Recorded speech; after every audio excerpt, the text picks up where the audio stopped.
Hi, I'm Dr. Ralph Levinson, Health Sciences Professor Emeritus at UCLA.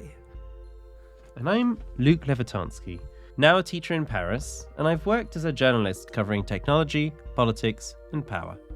Welcome to Your Planet, Your Health, where we share stories about the environment without falling prey to despair. In these conversations, we explore the knowledge and tools that we can use to be good Earthlings. Oh, Luke, listening to what I just said, I have to admit, it's gotten a lot harder not to fall into despair, given that my country has been taken over by climate deniers, science deniers, who are doing everything to set back any rational attempt to control the environment. It's tough. You know, a little spiel about trying to be good Earthlings. It reminds me of Noam Chomsky's framework of trying to imagine your experience on Earth from the point of view of an alien.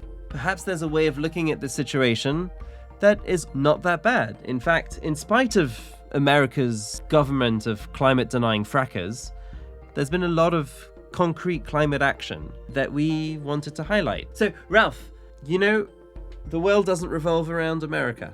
Actually, America's empire is waning as a result of the actions of the Trump administration. Actually, that's not bad, Luke. That's not bad. We've now, probably as a species, hit the peak amount of CO2 that we're ever going to put out in a single year. And so, with that in mind, let's talk a little bit about the big picture progress on the fight for climate change. And frankly, neither you nor I are interested in being Pollyannish, right? We don't want to paint a Panglossian picture of peace and prosperity, right? And of course, Trump is actually uniquely awful. Donald Trump built a seawall around his mansions, so he's clearly aware that rising coastal waters are going to happen. But it's just like, well, I guess that's about as far as he's thought about mitigation efforts. Be careful of just making it Trump. If he didn't have his minions in the Congress, Senate, and Supreme Court, he wouldn't have this kind of power. The real fact is, even in the United States, the federal government isn't the only thing going on, let alone what China and the rest of the world is doing. We're going to concentrate, and we often do, on the big story, climate change, but it's not just that. It's pollution, it's gutting the EPA. It's funny, you mentioned the EPA. Of course, we know President Richard Nixon, a Republican, not exactly a liberal by any definition. No. In the 70s, founded the EPA, the Environmental Protection Agency, the same one that Trump has been dismantling for a while now. So there's something quite ironic about the trajectory of Republicans on this issue. If people are interested, look back at our episode, I guess it was episode 4, right, where we tracked the history of oil companies and the political discourse, and we look into specifically Nancy Pelosi doing an ad with Newt Gingrich. Yeah, exactly. In which they were basically saying that there's a bipartisan consensus, circa 2008 at least, around the issue of fighting climate change. And right after that, McCain pivoting on the issue because he was afraid he wouldn't get the primary for the Republican Party. Yeah, there was a big change at that time. And the change originated from a change in campaign finance spending, which allowed oil companies to massively put their thumb on the scale, right? After having contributed to the fervor around certain military excursions of America's during the first part of the 2000s, the oil industry was excited to push further into destructive endeavors for our whole species by continuing to fund this climate denialist movement. But as we said, there is some good news. Good news, good news, good news. Let's get to that good news, because frankly, climate wins don't follow borders. Right. These fights are much larger than that. This is something you found about these polls that both in this country and around the world, people want action. So why don't you tell us a little bit about that? If you look at some polling data from July 2025 at Atlas US National Poll, the environment is the strongest issue for the Democratic Party. So if you ask a random American, twice as many of them would prefer the Democratic position on what is labeled as environment. Okay, so environmental issues. Second issue, by the way, is healthcare. Third, education. So all the stuff that Trump is gutting. Ironically enough, it seems as though that might not be so popular. The new Trump budget bill, the Republican budget, is undoing a lot of the legislative accomplishments of Joe Biden's IRA. They're cutting $500 billion in green spending. Experts at Princeton University have projected that by 2030, US greenhouse gas emissions will increase by 190 million metric tons, and by 2035, 470 million tons. So, of course, the American Petroleum Institute, who will be familiar to our listeners, explicitly said that the bill was directly fulfilling all their priorities, right? The president was talking to CNBC. Yeah. Trump himself, he's explicitly supporting the coal industry. Just insane, yeah. Opened up coal. We were closing all our coal mines all over the country, and we're doing coal. I don't want windmills destroying our place. I don't want, these solar things where they go for miles and they cover up a half a mountain that are ugly as hell. And by the way, the panels are all made, and the windmills, they're all made in China. Okay? It's just irrational. Just self-destruction. But as you say, people in America want change. The Democrats are in front on this issue. They have been messaging about this. They could own this even harder because the percentage of Americans who want stronger climate action is 74%. So 3/4 of Americans support stronger climate action. There's a clear consensus for this. The Republicans who are doing this with the backing of this fossil fuel industry are marching against the will of the people. Even conservatives, we had a conservative on our podcast. We spoke to Michael Jeffries on our episode 5, Talking Climate with Conservatives. That's clearly something that we've wanted to spotlight, specifically the work of Senator Bob Inglis, who's been at the forefront of fighting to get Republicans to be on the right side of history for the climate issue. For this issue, yeah absolutely. Saying that Republicans are not one homogenous oil company funded climate denying blob. Right. In some cases, even a majority of conservatives, if you frame the question, would you rather pay a little more to have cleaner air and water? They'll go, if you put it that way and don't make it sound like some liberal project, of course I would. Yeah, I like clean air and water. Some of it is framing. Right. So just in the United States, it's not all just the national politics. There's stuff going on locally. If you look at the California state website, there's still initiatives for solar panels, electric vehicles that are subsidized by the state.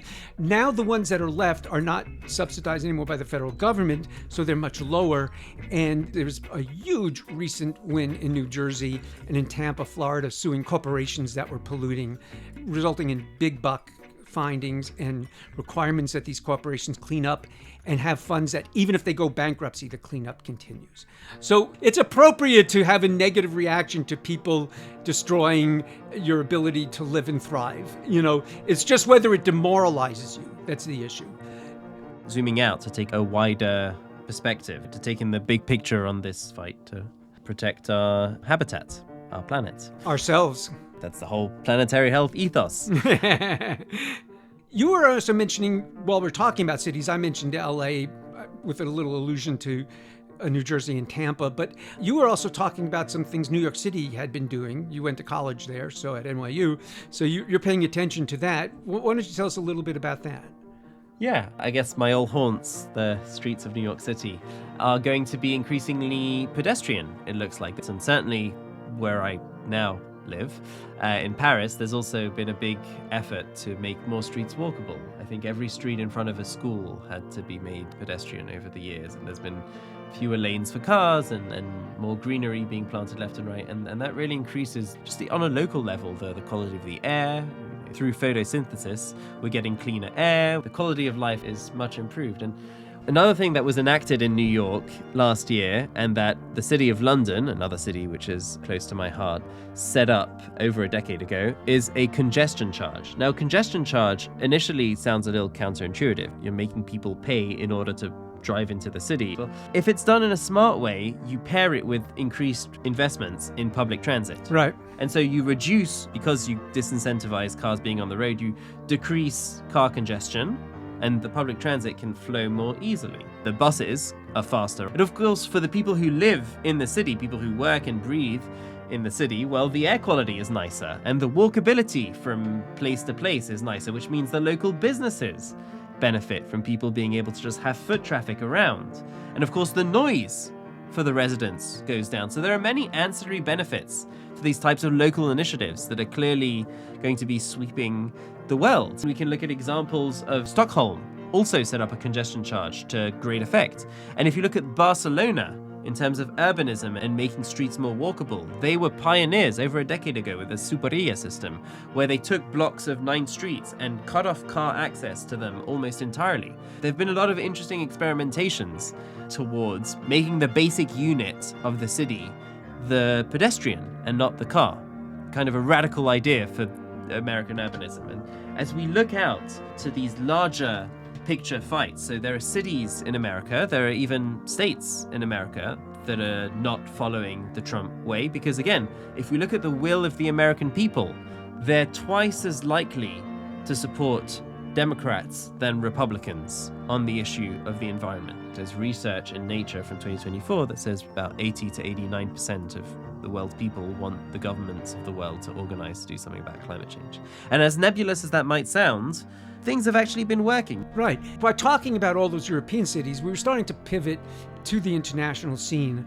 And Luke, starting with the big news of the International Court of Justice, why don't you tell us a little bit about that? Well, speaking of being on the right side of history, the International Court of Justice has, as of July 23rd, 2025, just put out a ruling at the initiative of the country of Vanuatu that nation states must take action on climate change. Perhaps, as we were jokingly alluding to, this is also linked to the United States abdicating its position as the global hegemon due to the alignment of the rest of the world on this particular issue and the reputational cost that the US will continue to incur as a result of its malignant denialist orthodoxy.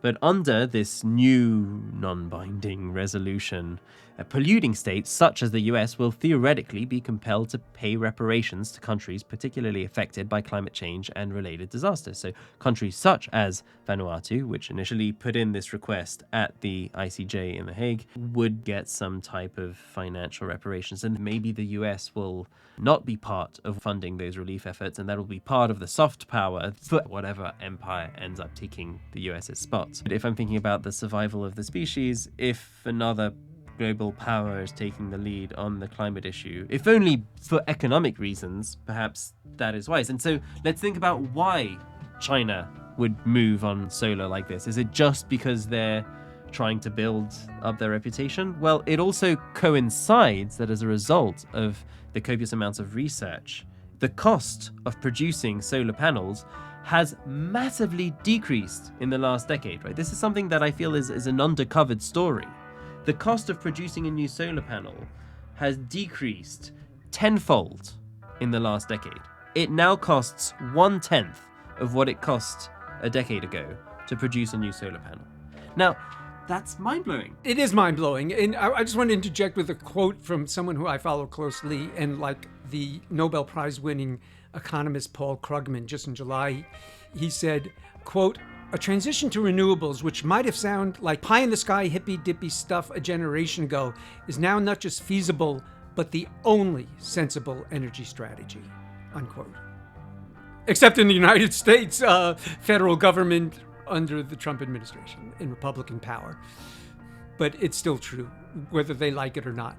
This is even filtering down to some major oil companies. There's an Italian oil giant company, Eni, said it expects its green business to rival revenues from oil and gas within a decade. So the cost of solar energy having massively fallen means it's smart economics to invest in these renewables. If we look at China, right, China's installed 198 gigawatts of solar energy and 46 gigawatts of wind in the first 5 months of this year. So up to June in 2025, they've set a global benchmark in terms of clean energy expansion. China used to massively rely on coal energy, and that's dropping. The fact that solar panels now cost 1/10 of what they used to cost 10 years ago changes the picture financially. The energy investor Rob Colson, speaking about the United States' push for continued fossil fuel use, said that continuing to burn fossil fuels is a self-imposed financial penalty which will ultimately degrade the country's long-term global competitiveness. The same calculation applies to any nation or any polity of any size that chooses to continue burning fossil fuels in any application in which electricity could instead be provided more competitively with renewables. Now, I want to draw your attention to the idea of competitively here. It's not a question of doing something for your reputation as a country. It literally is financially and economically unsound to continue investing in fossil fuels when renewables are a clear, cheaper alternative at this point. It's just choosing to not invest in crucial infrastructure. So solar energy is profitable. As a result, it's growing massively. So China's investing massively in solar, but not only. According to the IEA, by 2035, solar will be the world's largest energy source. Proportionally, most of our energy will be provided by solar panels. And let me give you another local example here. Just last week from when we were recording, so in early August, Los Angeles opened up the second phase of this major solar array that's actually out in the desert in Kern County.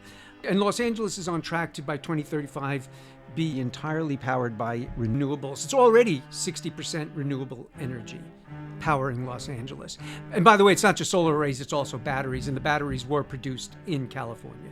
Because energy production fluctuates when you're using renewables, actually, there were some points in May 2025 where renewables produced 158% of California's power demand. Meanwhile, the battery, thinking about the excess energy, the battery storage capacity has also increased by 76%. So if you're thinking big picture, California is actually counteracting a lot of the negative ecological impact of what Trump can be doing. Absolutely. I'm very proud to live here. And that's in many ways California is counteracting Trump, or at least trying. There's a lot of wind. Really, the states that are using it the most are states like Texas, Iowa. These are, red states. That is, states that voted Republican, but they see where the money is. Wind is also very big in California, but not as much as it is in those other states. As you said, these conservative states that did vote Trump in are nonetheless investing in renewable energies, and there's a real market for jobs in the clean energy sector in places like Alabama, Kentucky, Texas, Oklahoma, Iowa, right? 60% of Iowa's electricity is generated from wind. And all those jobs, not all of them, because they're going to need maintenance and all that, but many of those jobs now will not be created, and many will be lost due to the budget bill by the Republican government. Sure, but look at a place with a Republican government like Texas. They're nonetheless producing renewable energy and batteries at a high pace. So because we can think of the vacuum on the federal level that America has left in this issue, China is now exporting most of the solar panels and batteries used by the rest of the world. And electric vehicles, too. Electric vehicles, solar panels, batteries, all these things have become massive export industries for China. More than half of the world's renewable energy, China has stepped up to meet this demand. And so places like India now, India gets over 50% of its power, over 50% of the power used in India comes from renewables as of 2025. 1/3 of the cars in Norway are electric cars now, right? Talking about electric vehicles and China's exports here. So the rest of the world isn't waiting for America. The current fervor that America is under is rather terrifying, but momentary. And so if you look at places like England, all new homes built in England by 2027 will have to have new solar panels outfitted onto them. Poland. We always think Poland was a leading nation in terms of coal mining. They had a big industry of coal miners. Right. Well, now they're going to be producing more renewable power than coal. As of May 2025, they actually hit a threshold where they're producing more renewable power as a result of them constructing many solar panels. Poland set itself a goal of reaching a certain photovoltaic power usage by 2030. And in fact, it's already tripled the goal that it had set back in 2021. For instance, in the Netherlands, the Dutch people hit that threshold where more than 50% of their energy comes from renewables. As Trump is crying out, drill, baby, drill, everyone's saying goodbye to fossil fuels. The rest of the world is taking advantage of the lowered cost of solar energy and the massive expansion of battery storage. Economies really thrive with innovation, and what's hard for many of us in this country now is watching how we're giving up innovation.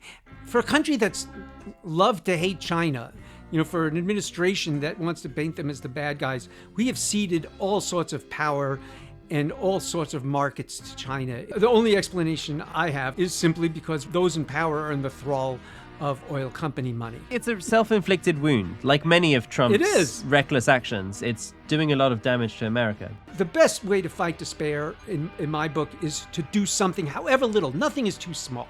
It may not be the sea change we look for, but you got to set up the future. I like that way of looking at it. No single person can make or break the situation. Right. And nonetheless, the positives that we've been outlining are very much the fruit of sustained pressure from many people. Exactly. Even red states like Texas, Oklahoma, Alabama, Arkansas, even in those red states, there's a lot of clean energy jobs on the line. If we zoom out back to this big picture, China and India have decided to massively produce solar panels. Now 46% of the world's energy capacity comes from renewable energy. The total capacity of renewable energy in the world is, as of 2024, 4,400 gigawatts. Well, out of that, 580 were added during 2024. That's amazing, yeah. That's about 1/8 of the total capacity of renewable energy was added in 2024. Yeah, that's amazing. So think about how massively this is growing, right? Now that it's profitable, now that it's cheap, solar is going to change the whole picture. And research is still going on. There's new things coming online, battery technology, as you mentioned, other forms of storage.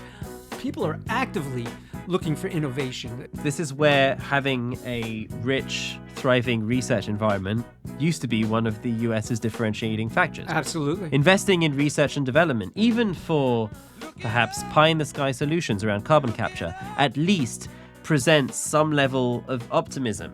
And I think these are the types of projects where you're going to see a lot of excitement and investment, just because people want to be working on something meaningful. And this is the crisis of our lifetimes. Many of these get promoted early and don't pan out, but there are things like trying to form cements that don't give off as much CO2. There's a lot of R&D, a lot of research and development, and well, some of it will hit. It's just what and when. The next big thing could be in the works right now, and that's continuing to go on around the world. The countries that do that innovation are going to be the winners. Let's hope that the US also realizes this soon enough and turns it around. In the meantime, innovation hasn't stopped completely in the United States either. There are plenty of entrepreneurs and engineers and smart young people working on this, even in this country. The world only warms as much as CO2 is in it, in the atmosphere. As we slow down emissions and have renewable energy, the warming slows also. And I want to pump you up and pump myself up to continue and not give up the fight. You know, we need to do this, and we can. And we are. This fight continues. This has been a tipping point. We're talking about how this year is going to be the peak CO2 use, likely. Of course, we can't see into the future, but all signs point to the fact, like, because of how much cheaper and more efficient solar panels have become, it's extremely likely that 2025 is going to be the peak year in terms of CO2 emissions. As we produce less CO2, eventually the drastic effects of climate change will slow down, perhaps even revert back to something that will be easier to adapt to. Right. Conversely, the cheaper cost and efficiency of batteries also helps with the storage of energy if it fluctuates, as renewables can sometimes do. And if we take the outsider's perspective, if we think about it as earthlings, we are winning this fight. this fight that is the result of the concerted efforts of a small industry of fossil fuel producers. And they're still influential, don't get me wrong. They're still able to do a lot of damage. But in the meantime, the resistance against them is this sort of planetary, species-wide effort that is, for now, mainly taking shape in the form of strong investments in solar and wind energy. But as we take a bigger picture, this is clearly where the future of our survival as a species lies. To the points you're making, it's not just optimism. I have this kind of gut reaction to the word optimism. You know, I don't love it, but it fits here, right? You have to have a balance, and we have to balance this demoralizing news we get so often. There is some hope. You know, there are efforts being made, even in the United States, certainly internationally. Certainly innovation is going on. The optimism, to me, my concern is this like false optimism. You know, like I go for more like, you know, Buddha's middle path. You know, optimism, you know, I just went through this whole battle with cancer. I've won the battle so far. Is that optimistic? Well, I know there's a chance it's going to recur. To me, a real assessment has to balance optimism and pessimism and just see what's really in front of you and what you can do. If you have too much optimism, every setback becomes magnified, I think. Certainly looking on the positive side to me is not optimism, and that's what we tried to do here. Looking on the positive side of the world making more renewables at an ever-increasing pace that was not predicted 5 years ago. The narrative was there's no way we're going to get to where we are now this quickly. To me, that's not optimism. That's just realistically positive news and something to embrace. I think it's a question of how you narrativize things, and as we are doing a storytelling endeavor with this podcast, I feel like we obviously are emphasizing things with a lens. We have ways to deal with this. We can do better. Many cities, states, and countries are doing better, and we have to embrace that vision. Yeah, and I think that makes a lot of sense. And I ultimately think we're gesturing at very similar ways of processing the world, which is ultimately accepting what you cannot deal with and taking on the things that you can as a source of motivation to make them better. And my guess is a lot of our listeners are going through the same, kind of framing and thought processes. Yeah, and that should not be demobilizing. I mean, I think that as analytical and as rigorous as we can be in terms of detailing the awfulness of certain situations, I also think the only thing to do with that information is to then take it in and to think, what is the best thing we can do with the situation? And I guess that's how I sort of look at optimism, is sort of trying to find that path. There's a lot to look at here, even on the level of cities, of the level of certain states in America, the level of cities around the world, taking these initiatives on congestion, on pedestrians, and then on the worldwide picture in terms of the much quicker adoption of renewables and their increase in efficiency and their decrease in cost. All these things are victories that we wanted to celebrate and sing, right? To go back on that idea, these victories should not be dwarfed by the people who are trying to get us to become dispirited and fall into despair. I agree. As we've now taken you on this journey, we wanted to thank you for being along for the ride with us, especially after so long. It's been about a year, and so I will say it's been nice to be able to catch up and work on this with Ralph. We also want to temper expectations. You talk about not wanting to be disappointed. I suspect we obviously are not going to pick up the rhythm that we had before, if only because we have different things keeping us busy, but I really love this check-in. Speaking of hope, I'm hopeful that this is something that we can continue going forward as I have breaks from the school schedule. I think it would really be nice to be able to continue taking the temperature of this climate situation, and to do it with you is a particular pleasure. So thank you, Luke, and it's been a pleasure for me too. Oh, that's lovely. All right, so if you guys have enjoyed being a part of this as well, feel free to let us know personally, messages, comments, ratings and such, all very appreciated. So on that note, as you're fond of saying, let's stay planet, stay healthy. That's the news. Thank you and good night.